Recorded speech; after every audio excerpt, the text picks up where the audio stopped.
Hi అండి. అందరూ ఎలా ఉన్నారు? Welcome back to my channel Shweta sisters. ఈ సీజన్‌లో ఎక్కువగా దొరికే ఆకు చింతాకు.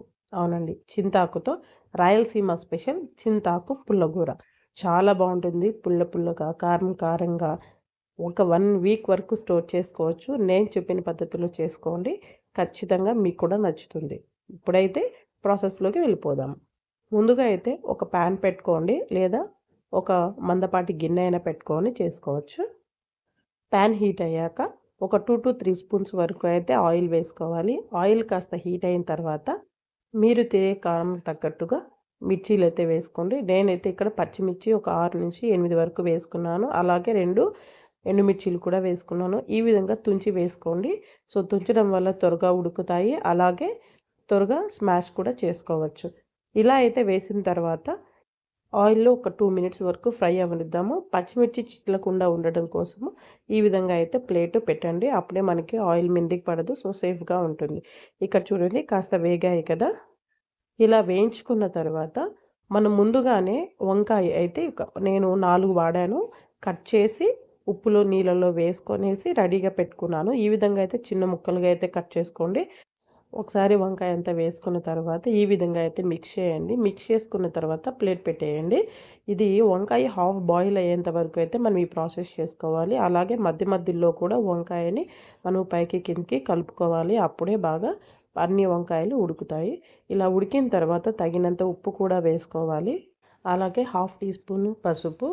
అవి కాస్త వేగిన తర్వాత ఇప్పుడు చిన్నగా కట్ చేసుకున్న 2 ఉల్లిపాయ ముక్కలు, అంటే మరి చిన్నగా కాదు, మీడియంగా కూడా కాదు, కొద్దిగా ఓ మాదిరిగా కట్ చేసుకోవాలి. అలాగే 3 మీడియం సైజు టొమాటో ముక్కలు, అలాగే కొద్దిగా కరివేపాకు. కరివేపాకు ఎక్కువ తినేవాళ్ళు ఎక్కువ వేసుకోండి, తక్కువ అనేవాళ్ళు తక్కువ వేసుకోండి. ఇప్పుడు ఈ టమోటాలు వేసాం కాబట్టి మనం ఎటువంటి వాటర్ అయితే యాడ్ చేయట్లేదు.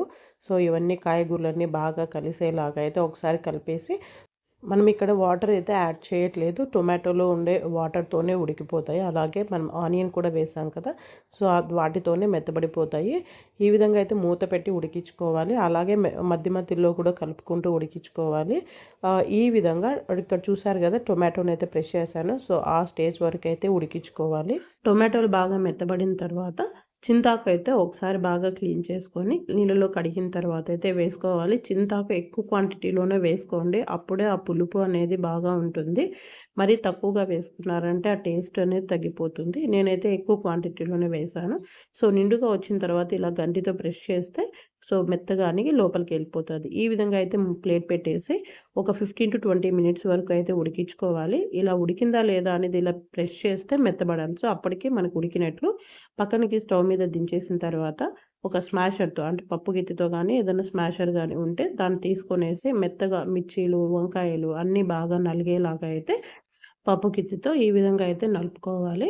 మరీ ఎక్కువగా కాకోకుండా ఈ విధంగా కాస్త పలుకుగా ఉండేలాగా అయితే రెడీ చేసి పక్కన పెట్టుకుందాం. ఇప్పుడు వీటికి పోపు పెట్టుకుందాము. స్టవ్ ఆన్ చేసి పాన్ పెట్టుకున్నాక ఒక 2 స్పూన్స్ ఆయిల్ వేసుకొని ఆయిల్ హీట్ అయ్యాక స్పూన్ జీలకర్ర, ఆవాలు, అలాగే ఒక వెల్లుల్లి రెమ్మలు దంచినవి వేసుకోవాలి. అవి కూడా కాస్త వేగాక 2 రెమ్మల కరివేపాకు, దించే ముందైతే 2 ఎండుమిర్చి ముక్కలు కూడా వేసుకొనేసి వేయించుకొనేసి మనం ఇందాక చేసి పెట్టుకున్న పులగూరలోకి వేసుకొని కలుపుకోవడమే అండి. అంతేనండి.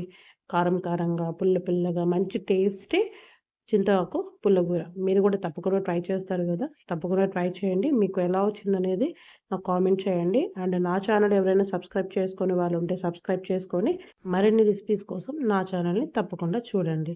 Thanks for everyone. బాయ్.